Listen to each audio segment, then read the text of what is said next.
सल्लल्लाहु अलैहि व अला आलिहि व सहबिहि व सल्लम अल्लज़ी अकमलल्लाहु बिही क़स्रन नबुव्वा अय ख़तमल्लाहु बिही नबुव्वा व हकमन ला नबिय्य बअदह وأعلن في القرآن بالبرهان أن محمدا صلى الله عليه وسلم خاتم النبيين والمرسلين الذي أرسله بالحق بشيرا ونذيرا وداعيا إلى الله بإذنه وسراجا منيرا فقد قال الله تعالى في كلامه المجيد والفرقان الحميد أعوذ بالله من الشيطان الرجيم بسم الله الرحمن الرحيم يا أيها الناس كلوا مما في الأرض حلالا طيبا ولا تتبعوا خطوات الشيطان إنه لكم عدو مبين صدق الله العظيم وصدق رسوله النبي الكريم ونحن على ذلك من الشاهدين والشاكرين والحمد لله رب العالمين إن الله وملائكته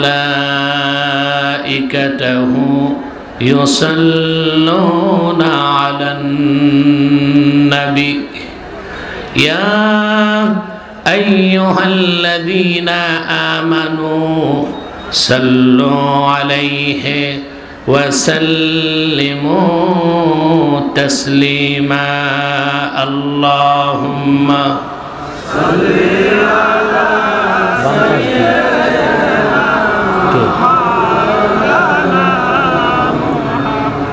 وعلى آله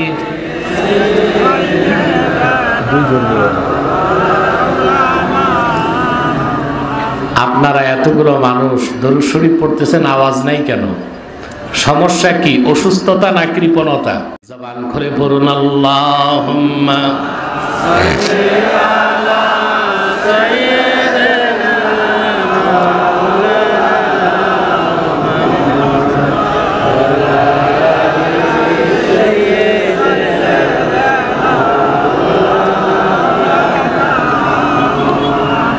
मेरा दिल तड़प रहा है,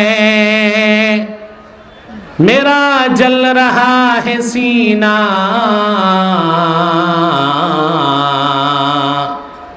ये दवा वही मिलेगी, मुझे ले चलो मदीना। अल्लाहुम्मा सल्ले अला सय्यिदिना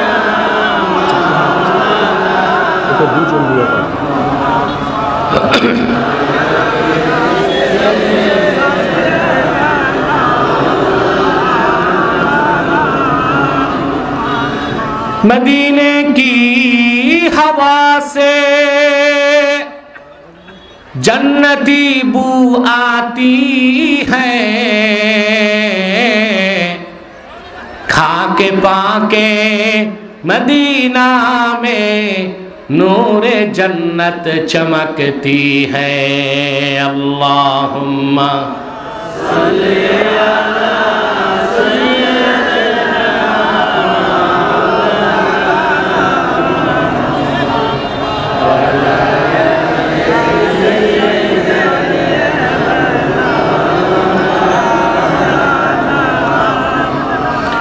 মুহাম্মাদুন রাসূলুল্লাহ সাল্লাল্লাহু আলাইহি ওয়াসাল্লাম খাতামাল্লাহু বিহিন নবুওয়া ওয়া হাকামান লা নবিয়্যা বা'দাহু বালাগাল উলা বিকামালিহি حسنت جميع خصاله صلوا عليه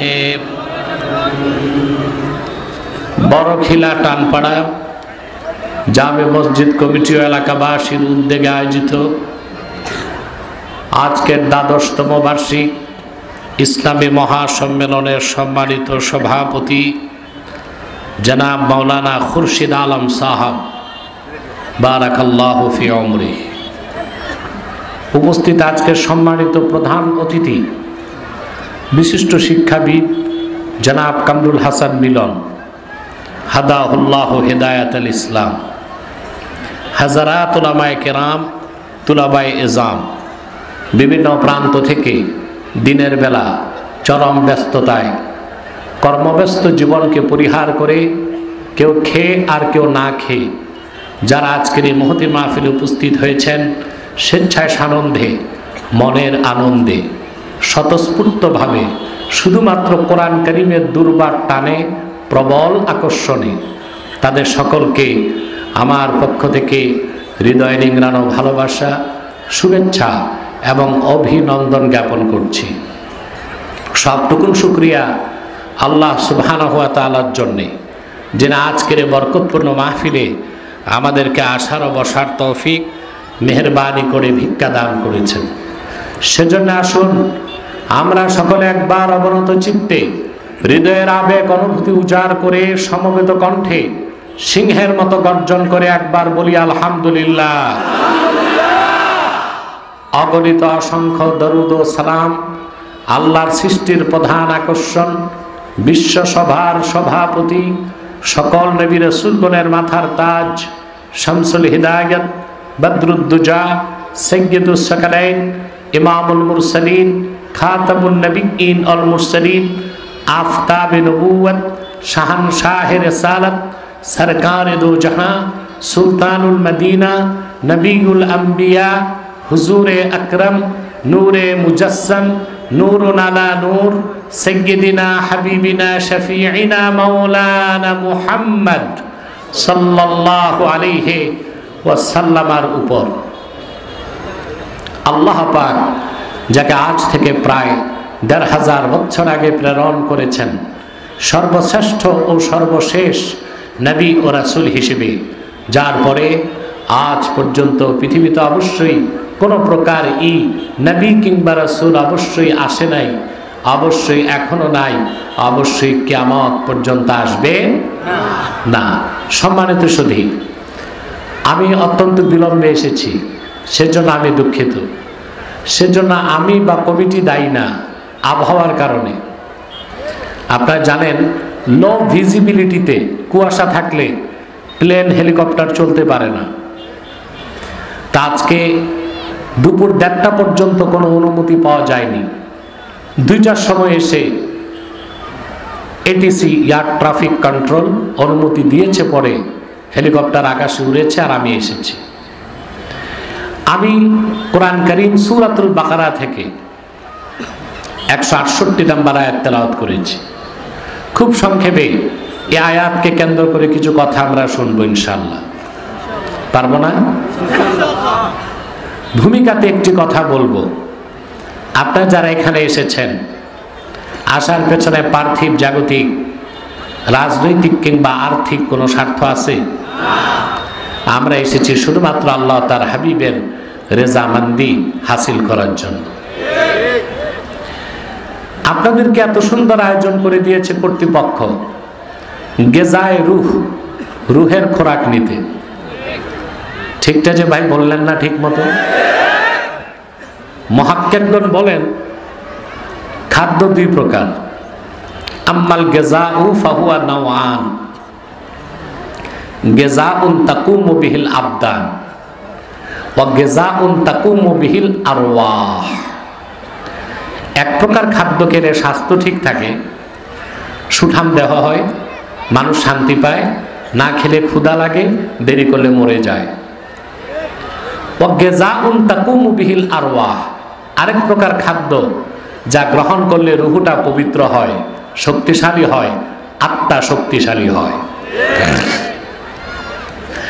আল্লাহ রাব্বুল আলামিন মানুষের দেহটা তৈরি করেছেন মাটির সারনির্যাস থেকে, সেই জন্যই দেহের সব খাদ্য আসে মাটি থেকে।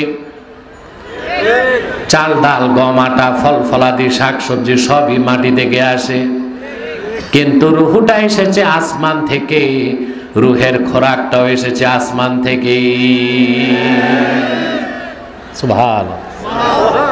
আপনাদেরকে কর্তৃপক্ষ গেজায়ে রুহের খোরাকের ব্যবস্থা করে দিয়েছেন, বলেন সুবহানাল্লাহ। এতে আপনারা খুশি না বেজা? আমরা 4টার মধ্যে মুনাজাত করবো ইনশাল্লাহ। এর আগে একটা মানুষও মাথাটাও নাড়ব না, পারবো? শয়তান কিন্তু ওয়াসওয়াসা দিবে। এই যে মাহফিল করতেছেন, হাজার হাজার লোক একত্রিত হয়েছে, শয়তান খুশি না বেজার? শয়তানের চেলাচামুন্ডারা অবশ্যই এখন শয়তানের চেলাচামুন্ডার সংখ্যা কমছে বলেই তো আর তাফসীর মাহফিলে বাধা নাই। আগে তো বাধা দিত, গানের কনসার্ট হতো, 31st নাইট হতো, বাউল গান হতো, ডিজে পার্টিতে অনুমতি লাগতো না। কোরআন শরীফের মাহফিলের কথা শুনলে ওদের কলিজায় আগুন জ্বলে উঠতো। শর্ত দিত 34টা। সভাপতি সেক্রেটারিরে থানায় যে নাকে খত দিতে হইতো।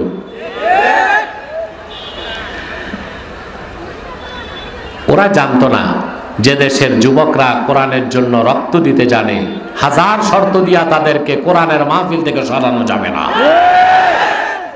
যাবে তো শয়তানের চেলাচামুন্ডা যে একদম নাই তা না, কিছু তো রয়ে গেছে। আমরা নেক নিয়ত করে শয়তানের নাপাক গালে চপেটাঘাত করতে পারবো? আমরা নিয়ত করছি কিছুক্ষণ পরে আজকের মুনাজাত করে গুনাহ মাফ করে নিষ্পাপ বেহেশতি আল্লাহওয়ালা হয়ে বাড়ি যেতে চাই। কারা কারা হাত তুলে আল্লাহ তাআলাকে দেখান।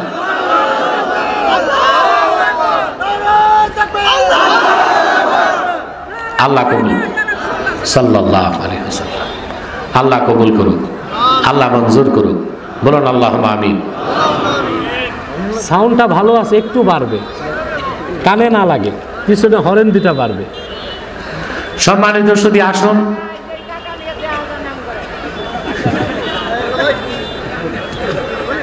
হ্যাঁ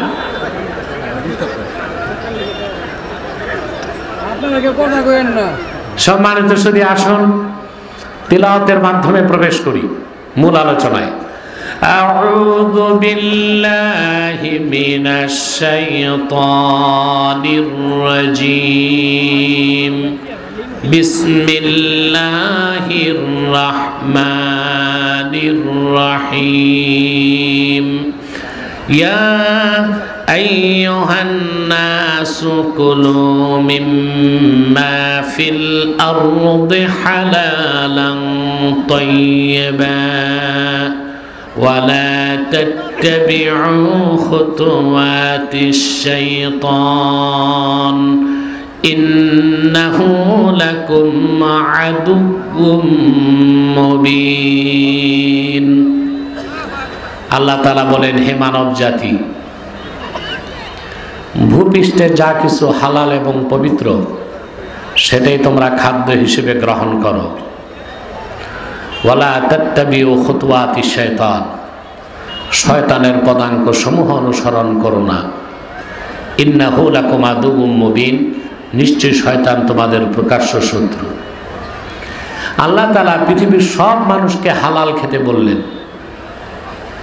বর্তমান ফিতনার যুগে হালাল খাবার চেয়ে বড় কোনো বুজুর্গি আছে বলে আমি জানি না।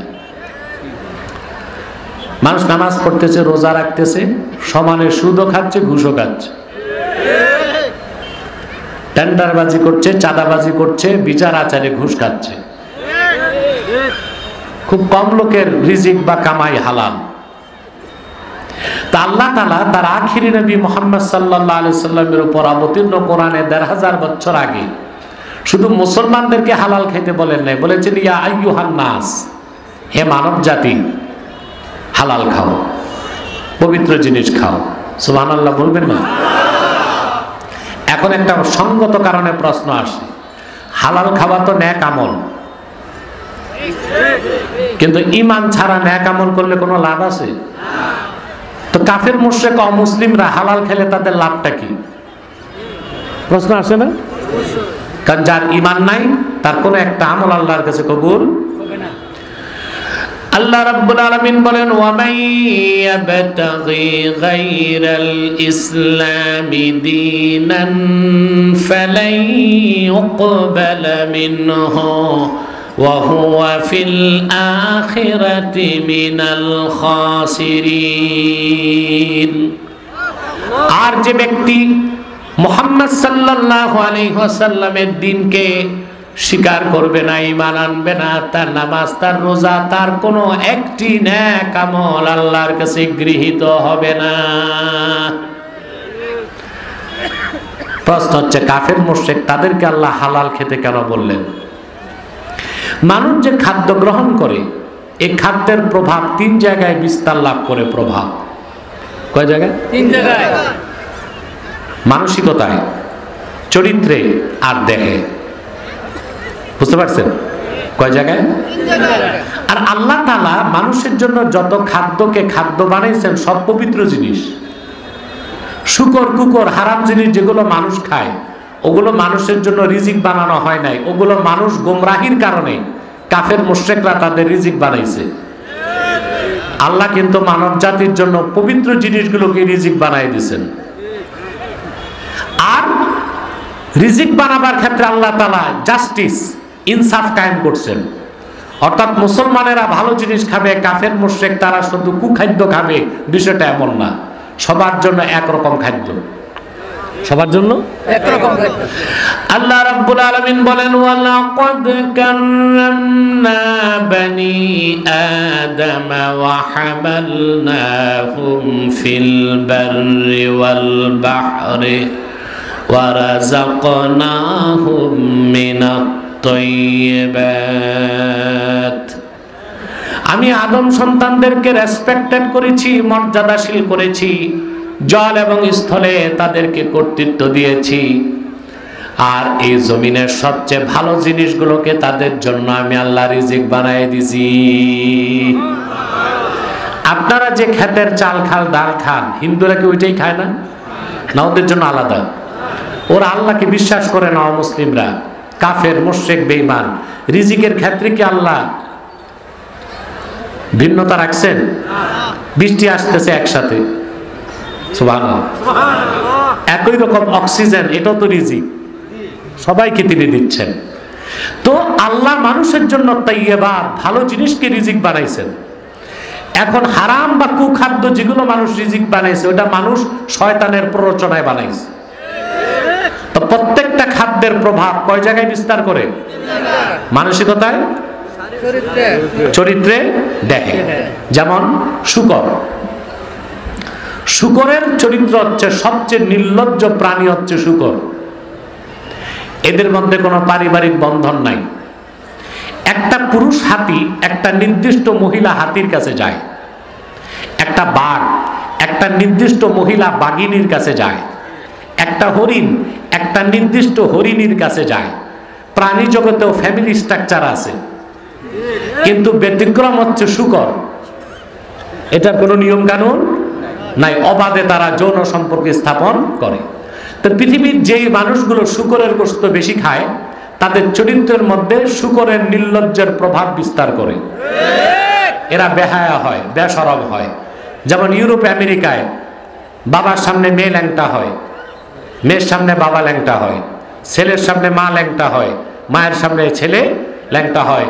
মাত্রাতিরিক্ত শুকরের গোশত খাওয়ার কুপ্রভাব।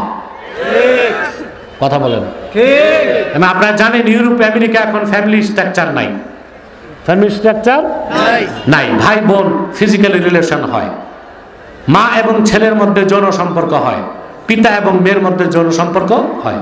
কাফের মুশরিকরা শূকরের গোশত খাবার কারণে এই নির্লজ্জ প্রভাবটা তাদের চরিত্রের মধ্যে প্রভাব বিস্তার করছে। সাপ, সাপের বৈশিষ্ট্য হচ্ছে কুইক অ্যাক্টিভিটিস। সাপ খুব দ্রুত তার মাথা নাড়তে পারে।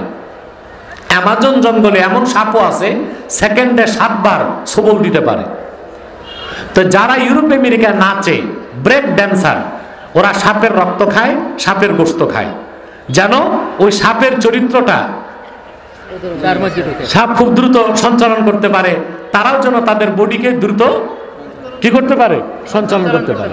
তাহলে প্রত্যেকটা খাদ্যের প্রভাব 3 জায়গায় প্রভাব বিস্তার করে, মস্তিষ্কে, মনে, দেহে। এই জন্য আল্লাহ তাআলা কাফের মুশরিকদেরকে বলেছেন, কাফের হইল মুশরিক হইল হালালটা খাও, এতে পরকালে মুক্তি নাই, লাভ নাই, অন্তত দুনিয়ায় মাথাটা ঠিক থাকবে, মনটা ঠিক থাকবে, দেহটা ঠিক থাকবে। সুবহানাল্লাহ কইবেন না? আমার ভাইরা, তোমাদের কাছে আমার প্রশ্ন, কাফের মুশরিক বেঈমান কেউ যদি আল্লাহ তাআলা হালাল খেতে বলেন, তাহলে একজন মুমিনের জন্য হালাল খাওয়ার গুরুত্ব কত বেশি? সুবহানাল্লাহ বলবেন না? বেশি না? আমাদের নামাজ আজকে কবুল হয় না, আমাদের দোয়াও কবুল হয় না। কেমনে হবে? নামাজও পড়ি, সুদও খাই। নামাজ পড়তে পড়তে 40 বছর কপালে বাটকারার মতো দাগ পড়ে গেছে, কিন্তু সমানে সুদ ঘুষ খাচ্ছে, এতিম ভাতিজার সম্পদ লুণ্ঠন করছে, ক্ষেতের আইল ধাক্কাধাক্কি করতেছে, পাল্লায় ওজনে কম দিতেছে। কেন ভাই? যে 5 ওয়াক্ত নামাজ পড়বে, আল্লাহ তো ওয়াদা করছেন সে গুনার কাজ করবে না। করেন নাই? আল্লাহ রাব্বুল আলামিন বলেন, উতলু মা উহিয়া ইলাইকা মিনাল কিতাবি ওয়া আকিমিস সালাতা ইন্নাস সালাতা তানহা আনিল ফাহশাই ওয়াল মুনকার। প্রিয় হাবিব মুহাম্মদ সাল্লাল্লাহু আলাইহি ওয়াসাল্লাম, আপনার উপর অবতীর্ণ কোরআন আপনি তিলাওয়াত করুন, নামাজ প্রতিষ্ঠা করুন, আর উম্মতকে বলে দেন মুমিনের নামাজ তারে গুনার কাজ, অশ্লীল কাজ থেকে বাঁচায়। আল্লাহর কথা চিরসত্য, মহাসত্য, ধ্রুব সত্য। তা আমরা নামাজও পড়বো আর নিয়মিত গুনাহ করব, তাহলে বোঝা যায় নামাজ আদায় হচ্ছে, কবুল হচ্ছে না। কথা বলেন, নামাজ কি হচ্ছে? কবুল হচ্ছে না। তা নামাজ কবুল, ইবাদত কবুল আর দোয়া কবুলের অন্যতম শর্ত হচ্ছে হালাল খাওয়া। সুবহানাল্লাহ বলেন। হালাল খাবেন না, ইবাদত কবুল হবে না, দোয়া কবুল হবে না। আজকে আমাদের দোয়া কি কবুল হয়? কথা বলেন। সামান্য একটা পিপিলিকা আল্লাহকে ডাক দিলে জবাব পায়। প্রচন্ড গরমে ক্ষেত খামারের পশুগুলো যখন হাঁসফাঁস করে, আল্লাহকে ডাক দিলে আল্লাহ বৃষ্টি দিয়া তাদের ঠান্ডা করে দেন। সমুদ্রের অতল তলদেশে পাথরের ভিতরে একটা ছোট্ট পোকা রিজিকের জন্য মুটা হা করলে আল্লাহ তার রিজিক ওখানে পাঠায় দেন। কিন্তু আশরাফুল মাখলুকাত আমরা মানুষ কান্না করে দোয়া করে দাড়িগুলো ভিজাই, আল্লাহ আমাদের ডাকের জবাব দেন না কেন? তার একটাই কারণ, দোয়া কবুলের 2টা শর্ত, আকলুল হালাল, সিদকুল মাকাল। হালাল খেতে হবে, সত্যবাদী হইতে হবে। সুবহানাল্লাহ। রিজিক পাক, জবান পাক। আপনি যদি মুমিন হন, আপনার একটা দোয়াও আল্লাহ ফেরত দিবেন না। সুবহানাল্লাহ কইবেন না? এই তোমরা এই জনসমুদ্র হয়ে আছে, তোমাদের মুখে কি ললিপপ নাকি? সুবহানাল্লাহ কও না কেন? একসাথে সুবহানাল্লাহ। রাসূলুল্লাহর উম্মতের প্রত্যেক দোয়া আল্লাহ কবুল করবেন, ওয়াদা ওয়াদা ওয়াদা। কিছুটা দুনিয়ায় পাবে, বাকিটা আখিরাতে পাবে, কিন্তু দোয়া ফেরত নাই। আর রিসালাতুল কুশাইরিয়া কিতাবের মধ্যে আবুল কাসেম কুশাইরি লিখেছেন, উম্মতে মুহাম্মাদের যে দোয়াগুলো দুনিয়ায় পাবে না, আখিরাতে আল্লাহ বহুগুণ বাড়ায় দিয়ে দিবেন। বান্দা অবাক হয়ে বলবে, আমি তো এত নেক আমল করি না, এত বড় বড় পুরস্কার কেন? আল্লাহ বলবেন, রে বান্দা, দুনিয়ায় তুই আমার কাছে দোয়া করতি, সবটা দুনিয়ায় দিতাম না, যা দুনিয়ায় দেই নাই আখিরাতে দিয়ে দিলাম। বান্দা আফসোস করে বলবে, আল্লাহ, তাইলে একটা দোয়াও যদি দুনিয়ায় কবুল না হইতো, আজকে সবটুকু আখিরাতে পাইতাম, কত না ভালো হতো। সুবহানাল্লাহ। আল্লাহর কাছে চাইবেন আর পাইবেন না, এটা হইতে পারে না। আল্লাহ আমাদেরকে কত মায়া করে, চিন্তা করতে পারবেন না। তা আপনার দোয়া কবুল হচ্ছে না, আপনি হারাম খাচ্ছেন, হালাল খান না। দোয়া কবুলের কয়টা শর্ত? আকলুল হালাল, সিদকুল মাকাল, জবান পাক, রিজিক পাক। আরে মিয়া, বর্তমান জমানায় যার ঈমান আছে, 5 ওয়াক্ত নামাজ পড়ে, হালাল খায় আর সত্য কথা বলে, তার চেয়ে বড় ওলি আছেটা কি? সুবহানাল্লাহ। বসেন, সামনে এসে বসেন। আমি একটা হাদিস শোনাই আপনাদেরকে। হাদিসটি তিরমিজি শরীফে আছে, মিশকাত শরীফেও আছে। আল্লাহর হাবিব ইরশাদ করেছেন, ইন্না ফিল জান্নাতি গুরাফা তুরা যুহুরুহা মিন বুতুনিহা ওয়া বুতুনুহা মিন যুহুরিহা। আল্লাহর জান্নাতের মধ্যে কিছু খাস কামরা আছে, যে কামরাগুলোর ভিতর থেকে বাহির দেখা যায়, বাহির থেকে ভিতর দেখা যায়। ফাকামা আরাবিয়ুন ফাকালা লিমান হিয়া ইয়া রাসূলুল্লাহ।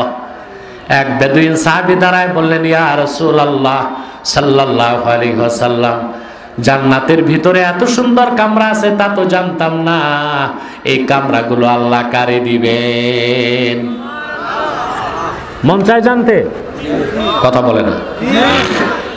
আমল করবেন নি? বলবো কামরাগুলো কে পাবে?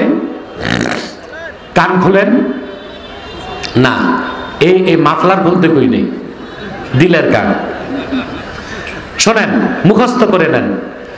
লিমান আতাবাল কালাম ওয়া আতআমাত তাআম ওয়া আদামাস সিয়াম ওয়া সাল্লা লিল্লাহি বিল লাইলি ওয়ান নাসু নিয়াম।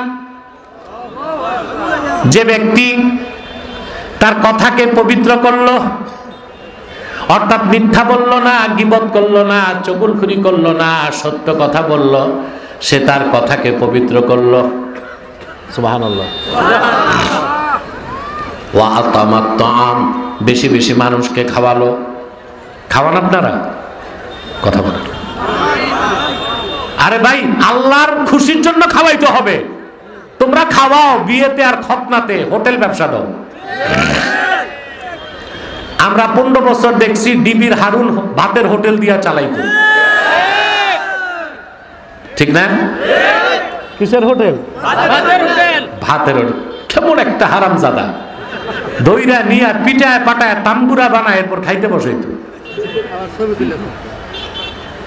সাবধান, এই কুলাঙ্গার পুলিশ অফিসারদের আমরা বিচার চাই, কিন্তু সাধারণ পুলিশদের বিরুদ্ধে কখনো আপনারা যাবেন না, ওদের কোনো দোষ নাই। এবং আমি 5ই আগস্টের পর সংবাদ সম্মেলন করে জনগণকে বলেছি, অপরাধী পুলিশদের ফাঁসি চাই, নিরীহ পুলিশদের কোনো শাস্তি হতে পারবে না, তাদের গায়েও হাত দেওয়া যাবে না। তারা কি করবে? তারা তো প্রজাতন্ত্রের চাকরি করে, হুকুম মানছে তারা, ঠিক না? কথা বুঝতেছেন? তাহলে 15 বছর হারুন কি করতো? ভাতের হোটেল দিছে। আর আপনারাও বাঙালি প্রত্যেক বিয়ের অনুষ্ঠানকে ভাতের হোটেল বানান, টেবিল একটা থাকে, গরিব ভাইটা দাওয়াত পায় না, ও রিক্সা চালায়, ওর গেঞ্জি থেকে গামের গন্ধ আসে, দাওয়াত পায় মেম্বার চেয়ারম্যান, ধনী মানুষগুলো দাওয়াত পায়, পোলাও গোস্ত কোরমার গ্রাম, গরিব ভাইটার কলিজায় যে আঘাত করে, তার দাওয়াত নাই, চোখের পানি মুছতে মুছতে পাশ দিয়ে চলে যায়। কিন্তু তুমি মুসলমান, তেলের মাথায় তেল দিলা, ধনী মানুষরে খাওয়াইলা, যদি তোমার ক্ষুধার্ত ভাইটারে মেয়ের বিয়েতে এক বেলা খাওয়াই দিতা, আল্লাহর কসম তোমার মেয়ের বিয়াটা কবুল হয়ে যেত। আপনারা খাওয়ান না তা না, খাওয়ান, কিন্তু হোটেল ঠিক না? তো আল্লাহ হাবিব সাল্লাল্লাহু আলাইহি ওয়াসাল্লাম বলেছেন, যে ব্যক্তি তার কথাকে পবিত্র করলো আর মানুষকে খাওয়ালো, ও আদামাস সিয়াম, বেশি বেশি নফল রোজা রাখলো, ও সাল্লা লিল্লাহি বিল লাইলি ওয়ান নাসু নিয়াম, নামাজ পড়লো আল্লাহর জন্য, তখন সবাই ঘুমায় থাকলো যখন, ওই নামাজের নাম কি? সুবহানাল্লাহ। তাহাজ্জুদ পড়লে তাআল্লুক মা আল্লাহ, তাহাজ্জুদের মাধ্যমে যত দ্রুত আল্লাহর বন্ধু হওয়া যায় আর কোনো আমল নেই। সুবহানাল্লাহ।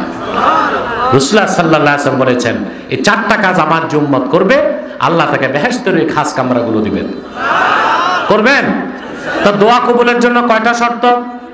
হালাল খাওয়া, সত্য বলা। সকল ইবাদতের জন্য শর্ত হচ্ছে হালাল খাওয়া। সকল দোয়া কবুলের জন্য শর্ত কি? হালাল খাওয়া। আমরা আল্লাহকে ডাকি, আল্লাহ জবাব দেন না, অথচ আল্লাহ রাসূল সাল্লাল্লাহু আলাইহি ওয়াসাল্লামের প্রত্যেক সাহাবী আল্লাহকে ডাকলেই জবাব পেতেন। আমি বুখারী শরীফ থেকে একটা হাদিস শোনাই দিই ভাইরা। ইমামে বুখারী রওয়ায়াত করেছেন, আল্লাহর হাবিব নূর নবীজি মুহাম্মদ মুস্তাফা সাল্লাল্লাহু আলাইহি ওয়াসাল্লাম একদিন ওনার চাচাতো ভাই আব্দুল্লাহ বিন আব্বাস, নাম শুনছেন? তিনি ছিলেন রাসূলুল্লাহর সাহাবীদের মধ্যে সবচেয়ে ছোট সাহাবী, খুদে সাহাবী। এর চেয়ে ছোট সাহাবী ছিলেন মাহমুদ ইবনুর রবি। মাহমুদ ইবনুর রবি আল্লাহর হাবিব সাল্লাল্লাহু আলাইহি ওয়াসাল্লাম যখন দুনিয়া থেকে বিদায় নিয়েছেন, মাহমুদ ইবনুর রবির বয়স ছিল 5 বছর, আর আব্দুল্লাহ বিন আব্বাসের বয়স ছিল 14 বছর। খুদে সাহাবী আব্দুল্লাহ বিন আব্বাস, আল্লাহ রাসূল সাল্লাল্লাহু আলাইহি ওয়াসাল্লাম তাকে গাধার পিঠে পিছনে বসালেন। কথা বলো না তোমরা। রাসূল করিম সাল্লাল্লাহু আলাইহি ওয়াসাল্লাম আব্দুল্লাহ বিন আব্বাসকে বললেন, ইহফাজিল্লাহ ইয়াহফাজকা তাজিদহু তুজাহাক। আল্লাহু আকবার। আব্দুল্লাহ বিন আব্বাস, তুমি আল্লাহর হুকুমগুলো হেফাজত করো, আল্লাহ তোমার হেফাজত করবেন। সুবহানাল্লাহ। ইহফাজিল্লাহ ইয়াহফাজকা তাজিদহু তুজাহাকা। তুমি আল্লাহর হুকুমগুলো হেফাজত করো, আল্লাহকে তুমি ডাকলেই সামনে পাবা। তিরমিজিতে এসেছে তাজিদহু আমামাক, তুমি বিপদে আল্লাহকে ডাকলেই সামনে পাবা। আল্লাহু আকবার। ইমামে ফখরুদ্দিন রাজি তাফসীর কবীরের মধ্যে সূরা আর-রহমানের ব্যাখ্যায় একটা হাদিস এনেছেন। রাসূল করিম সাল্লাল্লাহু আলাইহি ওয়াসাল্লামের সাহাবীগণের মধ্যে জলিলুল কদর সাহাবী ছিলেন যায়েদ ইবনুল হারেসা। নাম শুনছেন না ভাই? হ্যাঁ, আমার কিন্তু 45 মিনিট চলে গেছে, 8-15 মিনিট। ঠিক আছে না ইনশাআল্লাহ? আরে বাবা, আসর পড়বা না? আবার আমার তো যেতে 1 ঘন্টা প্রায় লাগবে। সূর্য দেখতেছি দেখ, এই মাথাটা নাড়বা না, বসো, কোনো নড়াচড়া হবে না। আজকে আমরা বেশি সময় কম কথা না বলে কম সময় বেশি কথা বলতেছি। এটা সুন্দর না? সম্মানিত সুধী, যায়েদ রাদিয়াল্লাহু তাআলা আনহু জলিলুল কদর সাহাবী। হযরত যায়েদের ফজিলত কি জানেন? সর্বশ্রেষ্ঠ সাহাবী আবু বকর রাদিয়াল্লাহু তাআলা আনহুর নাম কোরআন শরীফে নাই, যায়েদের নাম আছে। সুবহানাল্লাহ। আসছে না সূরা আহজাবে? সুবহানাল্লাহ। যায়েদ রাদিয়াল্লাহু তাআলা আনহু যাচ্ছেন মক্কা থেকে তায়েফে। ওনার সফর সঙ্গী ছিল এক মুনাফিক। মুনাফিক বুঝেন ভাই? জি না, চিনেন না। মুনাফিক 2 প্রকার। এক প্রকার হচ্ছে কাফের মুনাফিক, আরেক প্রকার হচ্ছে ফাসিক মুনাফিক। কাফের মুনাফিককে আম্মাল মুনাফিকুল কাফির ফাহুয়াল্লাযী আবতানাল কুফরা ওয়া আযহারাল ঈমান। যে ব্যক্তি অন্তরে কুফর, বাইরে দেখায় মুসলমান, সে হচ্ছে কাফের মুনাফিক। আল্লাহ বলেছেন, ইন্নাল মুনাফিকিনা ফিদ দারকিল আসফালি মিনান নার। এরকম মুনাফিকরা নিকৃষ্ট কাফের, সবচেয়ে কঠিন শাস্তি তারা পাবে। আরেক প্রকার মুনাফিক আছে, ব্যক্তিটা মুমিন মুসলমান, চরিত্রটা মুনাফিকের। চরিত্রটা বাংলাদেশে এরকম মুনাফিকের সংখ্যা অনেক বেশি। লোকটা মুমিন মুসলিম, কিন্তু খাসলতটা কি? সে কাফের মুনাফিক না, সে কি? ফাসিক মুনাফিক। আল্লাহর হাবিব ইরশাদ করেছেন, আরবাউন মান কুন্না ফীহি কানা মুনাফিকান খালিসা। 4টা খাসলত যার মধ্যে একত্রিত হবে সে নির্ভেজাল মুনাফিক বলে বিবেচিত হবে। ইযা তুমিনা খানা ওয়া ইযা হাদ্দাসা কাযাবা ওয়া ইদা আহাদা গাদারা ওয়া ইদা খাসামা ফাজার। কয়টা খাসলত? একটা। যখন তাকে আমানতদার বানানো হবে খেয়ানত করে, আমানতদার বানালে খেয়ানত করে, কথা যখন বলে মিথ্যা বলে, ওয়াদা করলে ভঙ্গ করে, বিতর্ক করলে গালিগালাজ করে। কোন মুমিনের মধ্যে এই চারটা খাসলত থাকলে সেও মুনাফিক, তবে সে কাফের মুনাফিক না, কি ফাসেক মুনাফিক। আপনি বলতে পারেন আমাদের দেশে কোনটা বেশি, কাফের মুনাফিক না ফাসেক মুনাফিক? বুঝে গেছে? এই যে চারটা খাসলত মুনাফিকের, আমানতদার বানালে খেয়ানত করে, কথা বললে মিথ্যা বলে, ওয়াদা করলে খেলাফ করে, বিতর্ক করলে গালিগালাজ করে। এই চারটা খাসলত পূর্ণ মাত্রায় আমি যদি দেখি বাংলাদেশের অধিকাংশ রাজনীতিবিদের মধ্যে পাওয়া যায়। যায়? লজ্জা হয় বলতে? কথা বলে যায় না? এরা যখন শপথ গ্রহণ করে, এই শপথটা কি জানেন? আহা, এই যে গণতন্ত্রকে শিরক বলি কেন? এই শপথ বাক্য পাঠের সময় তারা ঈমান আনে রাষ্ট্রের উপর, সংবিধানের উপর আর গণতন্ত্রের উপর। শপথ বাক্যটাই এরকম যে আমি অকৃত্রিমভাবে বিশ্বাস স্থাপন করছি বাংলাদেশের উপর, সংবিধানকে রক্ষা করব, দেশ বিরোধী কাজ করব। আমানতদার হয় না? কথা বলেন। তারপর আমানত রক্ষা করে না খেয়ানত করে? আমানত যদি রক্ষাই করতো 53 বছরে হাজার হাজার কোটি টাকা বিদেশে পাচার হইল কেমনে? যারা আমানতদার, রাষ্ট্রের মানুষের সম্পদের রক্ষক, তারাই কিনা আমার দেশের মেহনতি জনতার রক্ত পানি করা ঘামের পয়সা বিদেশে পাচার করেছে। সব টাকা বেগম পাড়ায়, কিছু গেছে লন্ডনে, কিছু গেছে দিল্লিতে। বর্তমান তত্ত্বাবধায়ক প্রধান উপদেষ্টা আশ্বাস দিয়েছেন টাকাগুলো ফেরত আনবেন। তবে আব্বাসীর কথা ডায়েরিতে লিখে রাখেন, 1 টাকাও বিদেশ থেকে ফেরত আনা সম্ভব হবে না। তার কারণ ছোট চোরেরা পাঠাইছে বড় চোরদের কাছে, আর বড় চোরেরা টাকা ফেরত দিবে না। তাহলে এদেরকে যখন আমানতদার বানানো হয়, এরা কি করে? ওয়াইদা হাদ্দাসা কাযাবা, যখন কথা বলে মিথ্যা বলে। মাইখান পাইলেই মিথ্যার বেশাতি। ভাই সব, আমি আপনাদের কল্যাণে তাকাইয়া স্ত্রীর পরিজন সন্তান সব বাদ দিছি, আপনাদের সেবায় নিয়োজিত। জনসেবা করে না পেট সেবা? কথা বলে মিথ্যা। 3 নম্বর, ওয়াইদা আহাদা গাদার, ভোট দেবার সময় আপনাদের সাথে যে ওয়াদা করে তার একটাও রক্ষা করে না। নির্বাচনের আগে ওয়াদা করে, আমার একবার ভোট দেন, আপনাদের পুকুরগুলো মাছে ভরে দিব, গোলাগুলো ধানে, 3 বেলা সোনার চামচে রূপার বাটিতে দুধ ভাত খাওয়াবো।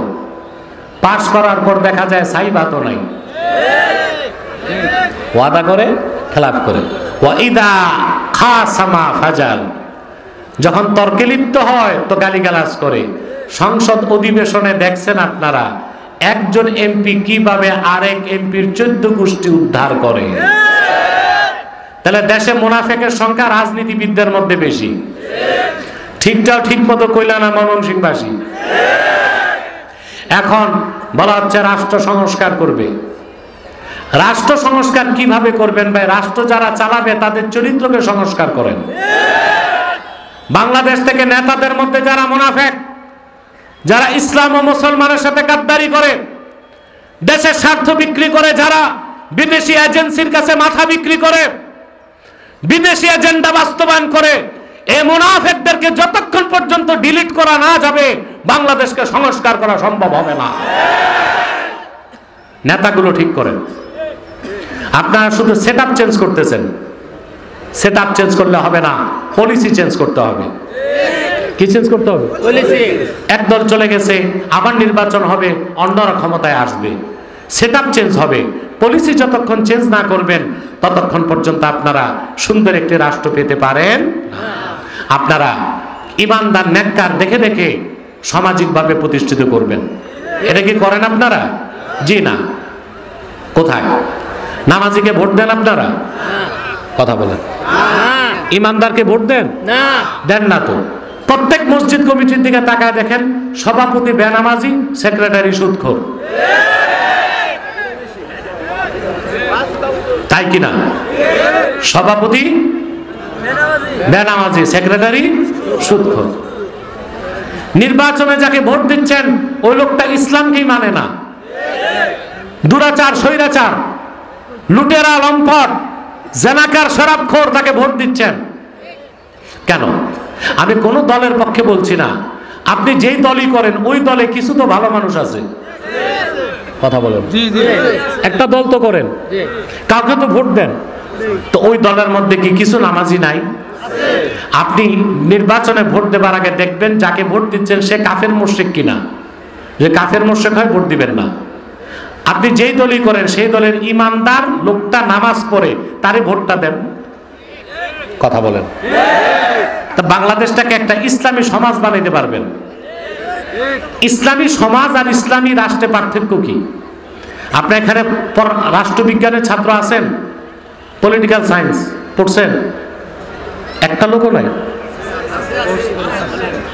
রাষ্ট্রবিজ্ঞানের অন্যতম একটা কথা হচ্ছে society is great than state. রাষ্ট্র থেকে সমাজ বড়। আমরা যদি বাংলাদেশকে একটা ইসলামী সমাজ বানাতে পারি, আমাদের আগামী প্রজন্ম ইসলামী রাষ্ট্র বানায় দিবে ইনশাআল্লাহ। সেটার দায়িত্ব আপনাদের। কাদের? শুরুতে আপনাদেরকে মুনাফিক নেতাগুলোরে কি করতে হবে? বাদ দিতে হবে। আসেন আবার পিছনে যাই। যায়েদ রাদিয়াল্লাহু তাআলা আনহুর সঙ্গী ছিল কি? ফাসিক মুনাফিক না কাফের মুনাফিক? না, কাফের মুনাফিক। তাইফে পৌঁছার পর হযরত যায়েদ রাদিয়াল্লাহু তাআলা আনহু ক্লান্ত দেহ নিয়ে ঘুমায় গেছেন। এই সুযোগে মুনাফিক ওনার হাত পা বেঁধে ফেলছে। চোখ খুলে দেখেন সঙ্গীর হাতে তরবারি। তিনি বলেন, ভাই তুমি না আমার সঙ্গী? বলে, আমি কখনই মুসলমান ছিলাম না, তোমরা যে মুনাফিক বলো না, আমি সেই মুনাফিক। বলে, বেশ ভালো কথা, তুমি মুনাফিক, তা আমারে মারবা কেন? মুনাফিক জবাব কি দিছে শোনেন। মুনাফিকটি জবাব দিল, যায়েদ লিআন্নী আ'লামু আন্না মুহাম্মাদান সাল্লাল্লাহু আলাইহি ওয়াসাল্লাম ইউহিব্বুক ওয়া আনা উবগিদুহু। কারণ আমি জানি মুহাম্মদ সাল্লাল্লাহু আলাইহি ওয়াসাল্লাম তোমাকে স্নেহ করেন। তোমাকে আমি হত্যা করলে মুহাম্মদ সাল্লাল্লাহু আলাইহি ওয়াসাল্লাম কষ্ট পাবেন, আর কোনো লাভ আমার নাই। নাউজুবিল্লাহ বলবেন।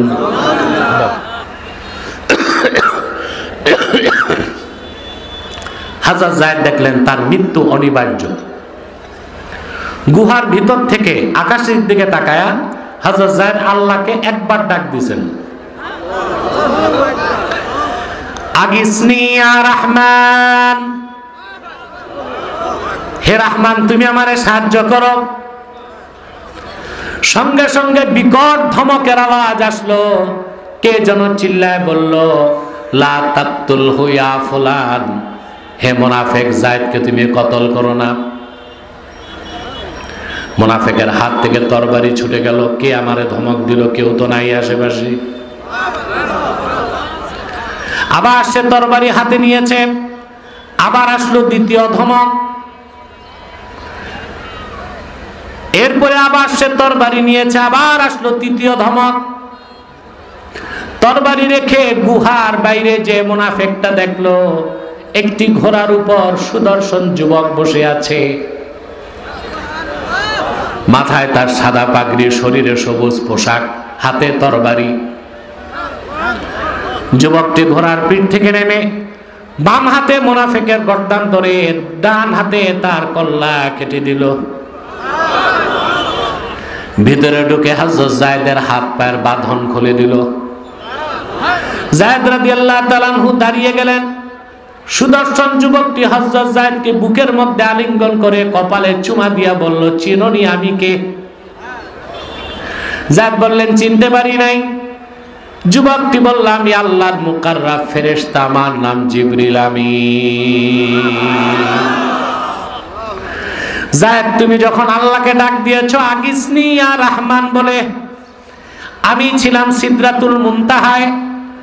আল্লাহ তাআলা আমাকে ডাক দিয়া বললেন, আদরিক আবদি ইয়া জিবরিল, ওরে জিবরিল, আমার হাবিবের স্নেহের সাহাবী যায়েদ বিপদে আছে, তার সাহায্যের জন্য চলে যাও। আমি ভাবলাম সিদরাতুল মুনতাহা থেকে আস্তে আস্তে তোমারে কতল করে ফেলা হবে। প্রথম ধমক দিলাম তখন যখন আমি সিদরাতুল মুনতাহায়, দ্বিতীয় ধমক দিলাম তখন যখন আমি প্রথম আকাশে, তৃতীয় ধমক দিলাম তখন যখন আমি তায়েফের মাটিতে। মুসলমান আল্লাহকে ডাক দিলে আল্লাহর সঙ্গে সঙ্গে জবাব দেন। আল্লাহর হাবিবের সাহাবীগণের দোয়া আল্লাহ কবুল করতেন তাই নয়, আল্লাহর হাবিব মুহাম্মদ সাল্লাল্লাহু আলাইহি ওয়াসাল্লামের ঈমানদার উম্মত, ঈমানের সাথে যদি আল্লাহকে ডাক দেয় অবশ্যই আল্লাহ রাব্বুল আলামিন দোয়া কবুল করবেন। শর্ত কি? কুলু মিম্মা ফিল আরদে হালালান তাইয়্যিবা। হালাল খাবেন? কথা বলে না। হালাল খাবেন? এই হালাল যদি খান নামাজ কবুল হবে, দোয়া কবুল হবে, বলেন সুবহানাল্লাহ। আপনি যদি এক লুকমা হারাম খাদ্য খান 40 দিন দোয়া কবুল বন্ধ। কয়দিন? আল্লাহ হাবিব ইরশাদ করেছেন, মান দাখালা ফি বাতনিহি লুকমাতু হারামিন লা ইউস্তাজাবু দুআউহু 40 ইয়াওমা। এক লোকমা হারাম খাদ্য যার পেটে ঢুকবে, সুদের টাকা, ঘুষের টাকা, চাঁদাবাজি, টেন্ডারবাজি, পরেরটা মেরে খাওয়ার টাকা, খাদ্যে ভেজাল মেশানোর টাকা, বিচার আচারে ঘুষের টাকা, এক লোকমা যার পেটে ঢুকবে 40 দিন তার দোয়া মোনাজাত কবুল হবে না। কয় লোকমা? দেখান তো এক লোকমা কতটুকু? জি না, আপনারা কোদালের মতো 5 আঙ্গুলে খান তো, এই জন্য এইভাবে দেখাইছেন। 3 আঙ্গুলে যেটা ধরেন ওইটার নাম লোকমা, 5 আঙ্গুলে ধরলে ওইটা লোকমা না, ওইটার নাম আখজা। ওইটার নাম কি? আখজা। তাহলে এক লোকমা হারাম খাদ্য পেটে গেলে 40 দিন দোয়া কবুল হবে না। আল্লাহর নির্দেশ, কুলু মিম্মা ফিল আরদে হালালান তাইয়্যিবা, ভূপৃষ্ঠে যা কিছু হালাল এবং পবিত্র সেটাই তোমরা খাও। হালাল খাবেন তো ইনশাআল্লাহ? কথা বলে না। এখন আসেন, একটা উসুল বলতে হচ্ছে আমাকে। হালাল খাবার জন্য, হালাল খাওয়া ফরজ, এই জন্য হালাল কামাই করাও ফরজ। কথা বলে না। আপনি ব্যবসা করবেন সুদের, চাকরি করবেন ঘুষের, খাইতে যাবেন হালাল, এটা অনেকটা ব্যর্থ চেষ্টা না? অরণ্যের রোদন না? কথা বলেন। দেখেন, নামাজ পড়া কি? জোরে বলতে হবে। ওযু করা কি? ওযুর পানি খোঁজা কি? ফরজ। আপনি কোথাও গেলেন ওযুর পানি নাই, নামাজ পড়তে তায়াম্মুম করতে হবে না? শর্ত হচ্ছে 1 মাইল জায়গা খুঁজবেন পানি আছে কিনা। কয় মাইল? 1 মাইল জায়গায় পানি না পেলে কি করবেন? তায়াম্মুম করবেন। তাই নামাজ পড়া ফরজ, ওযু করা ফরজ, ওযুর পানি খোঁজা। মুমিনের জন্য হালাল খাওয়া কি? জোরে বলতে হবে। তা হালাল কামাই করা কি? কত বড় ফরজ! আল্লাহর হাবিব ইরশাদ করেছেন, কাসবুল হালালি ফরিদাতুন বাদাল ফরিদা। মুমিনের জন্য নামাজ ফরজের পর সবচেয়ে বড় ফরজ হলো হালাল কামাই করা। বলেন সুবহানাল্লাহ। সেজন্যই কোরআন কারীমে তাকায় দেখেন, আল্লাহ রাব্বুল আলামিন বলেন, ইয়া আইয়ুহাল্লাযীনা আমানু ইযা নুদিয়া লিস-সালাতি মিন ইয়াউমিল জুমুআহ ফাসআউ ইলা যিকরিল্লাহি ওয়া যারুল বাই'। আল্লাহ পাক বলেন, হে মুমিনগণ, জুমার দিন যখন আজান হয়ে যায় কেনা বেচা বন্ধ করো, জলদি মসজিদে যাও। জুমার দিন আজানের পর কৃষি কাজ করা, কেনা বেচা করা জায়েজ না না জায়েজ? জোরে বলতে হবে। আপনারা কি আল্লাহর এই হুকুমটা মানেন? জি না। আজানের পর আপনারা দোকানদারি করেন, আজানের পর দেখা যায় খেতে থাকেন, ইমাম সাহেব খুতবা পড়ে মিম্বর থেকে নামে, আপনারা গোসল করে মসজিদে ঢুকেন। অথচ জুমার দিন জুমার আজানের পর কেনা বেচা ভাই এ ফাসেদ, ভাই এ ফাসেদ, হারাম, মাকরু তাহরিমা, মাকরু তাহরিমা। আপনি হালাল ব্যবসা করতেছেন, কিন্তু ভুল তরিকার কারণে ব্যবসাটা কি হলো? হারাম হলো। এগুলো মনে থাকবে আপনাদের? এবার আসেন, তারপর আল্লাহ কি বললেন?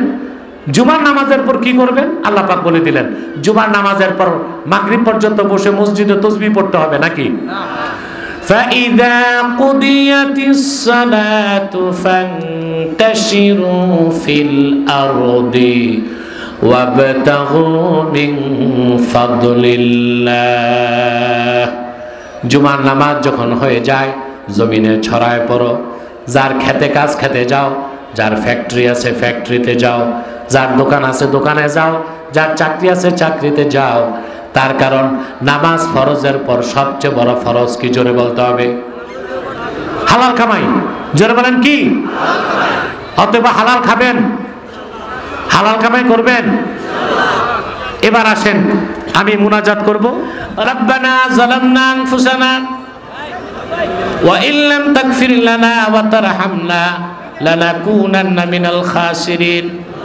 আল্লাহ তাআলা বড় খিলা টানপাড়া জামে মসজিদ কমিটির উদ্যোগে আয়োজিত আজকের এই বিশাল জনসভায়, ইসলামী মহাসম্মেলনে তোমার হাজার হাজার নেককার বান্দা, পর্দার আড়ালের হাজার হাজার মা বোন নিয়ে হাত তুলেছি। আল্লাহ, এতগুলো মানুষের মধ্যে যার দুটো হাত তোমার ভালো লাগে আল্লাহ, তার দুটো হাতের বিনিময়ে আমাদের জিন্দেগীর সব গুনাহ তুমি মাফ করে দাও।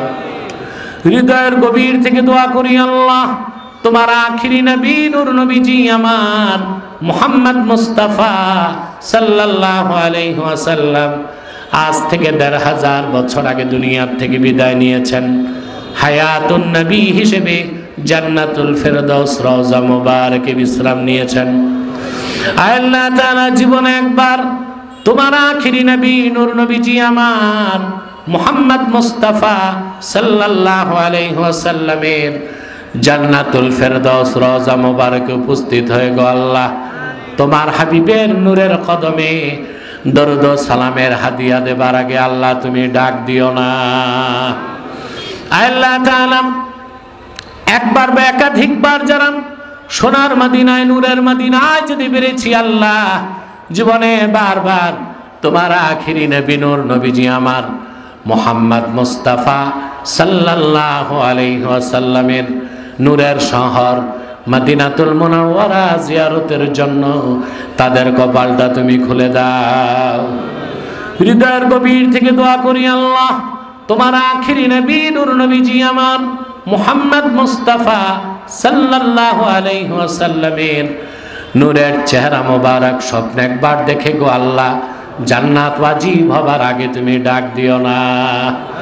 আল্লাহ একবার বা একাধিকবার যারা তোমার আখিরি নবী নূর নবীজি আমার মুহাম্মদ মুস্তাফা সাল্লাল্লাহু আলাইহি ওয়াসাল্লামের নূরের চেহারা মোবারক স্বপ্নে দেখার সৌভাগ্য লাভ করেছে আল্লাহ, জীবনে বারবার দেখার জন্য তাদের কপালটা তুমি জান্নাতি কপাল বানায় দাও। আল্লাহ তাআলা আমাদের অনেকের বাবা নাই, অনেকের মা নাই, অনেকের বাবা মা একজনও নাই। যত মানুষের বাবা মা দুনিয়ার থেকে বিদায় নিয়ে অন্ধকার কবরে চলে গেছে আল্লাহ, সকল মুসলমান বাবা মার কবরকে আল্লাহ তুমি জান্নাতের বাগান বানায় দাও। রব্বুল আলামিন এই ইসলামী মহাসম্মেলনের জন্য যারা ধন দিয়েছে, মন দিয়ে খেটেছে, সকলের ধন মনকে কবুল করে আল্লাহ এই মাহফিলটা আমাদের সবার জন্য নাজাতের জারিয়া বানায় দাও। পর্দার আড়ালের মা বোন যারা হাত তুলে বসে আছেন আল্লাহ, তাদের মনের দুঃখ কষ্টগুলো দূর করে তাদের প্রত্যেককে একটি সোনার সংসার তুমি হাদিয়া করে দাও। রব্বুল আলামিন এই এলাকার আমার কলিজার টুকরা যুবক ভাই যারা আমার সঙ্গে হাত তুলেছে, প্রত্যেক যুবককে খাঁটি ইমানদার বানায় দাও, সহি আকীদার ধারক বানায় দাও, আহলুস সুন্নাহ জামাতের অনুসারী বানায় দাও, তাদের প্রত্যেককে খাতমে নবুয়ত আন্দোলনের সৈনিক বানায় দাও। যাদের চাকরি নাই চাকরির ব্যবস্থা করে দাও, ব্যবসা যাদের আছে ব্যবসায় লক্ষ গুণ বরকত দাও। বিদেশ যেতে চাই, বিদেশ যাওয়া সহজ করে দাও।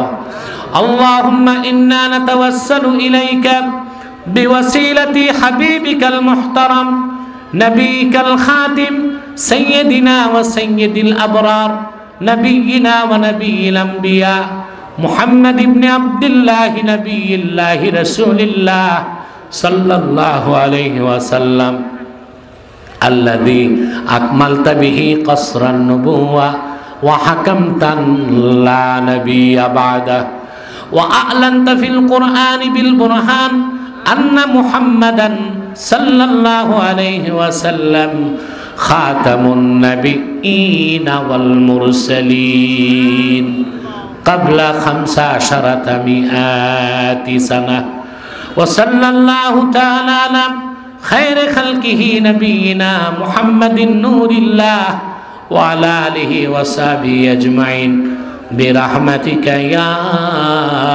আরহামার রাহিমিন।